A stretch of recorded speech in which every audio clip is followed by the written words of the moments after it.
ఇప్పుడు speed news చూద్దాం.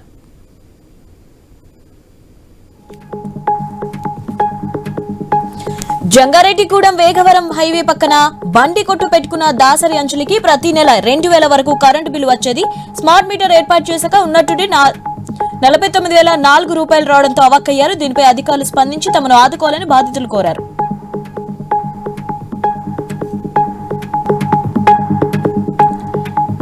BC బిల్లుల సహకారం కోసం తెలంగాణ జాగృతి అధ్యక్షురాలు బీఆర్ఎస్ ఎమ్మెల్సీ కల్వకుంట్ల కవిత 72 గంటల నిరాహార దీక్ష చేపట్టనున్నారు. ఈ క్రమంలో బంజారాహిల్స్ లోని తన నివాసం వద్ద జిల్లా కేంద్రాలకు బయలుదేరి బీసీ చైతన్య రథాలను జెండా ఊపి ప్రారంభించారు.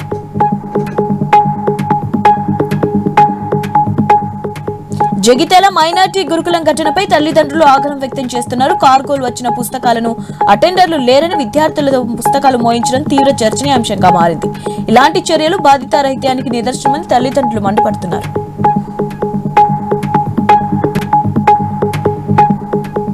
హైదరాబాద్ లోని నాచరుల నిర్మాతలు దిల్ రాజు, సునీల్ చేతుల మీదుగా యూకే సినీప్లెక్స్ థియేటర్ ప్రారంభించారు. థియేటర్ లో సౌండ్ సిస్టమ్, స్క్రీన్ సీట్లతో ఈ మల్టీప్లెక్స్ సినీ ప్రియులకు సరికొత్త అనుభూతినిస్తుందని దిల్ రాజు పేర్కొన్నారు.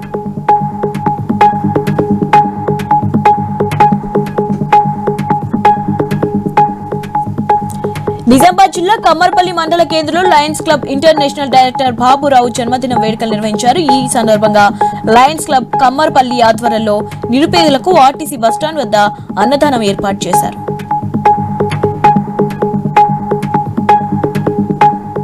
నకిలీ ఎరువులతో రైతులను మోసం చేస్తున్న వ్యాపారులను ఏలూరు జిల్లా అగ్రికల్చర్ అధికారులు పట్టుకున్నారు.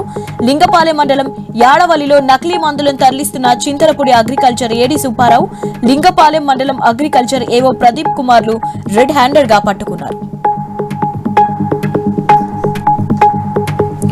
కూటమి ప్రభుత్వంలో అభివృద్ధి వేగంగా జరుగుతుందని ఎమ్మెల్యే అయిత భత్తుల ఆనందరావు అన్నారు. అమలాపురంలో నూతన విద్యుత్ సబ్స్టేషన్ కు ఆయన శంకుస్థాపన చేశారు. అమలాపురం పట్టణ ప్రజలకు నాణ్యమైన విద్యుత్ అందిస్తామన్నారు. సబ్స్టేషన్ ను 6 నెలల్లో పూర్తి చేసి అందుబాటులోకి తీసుకొస్తామని తెలిపారు.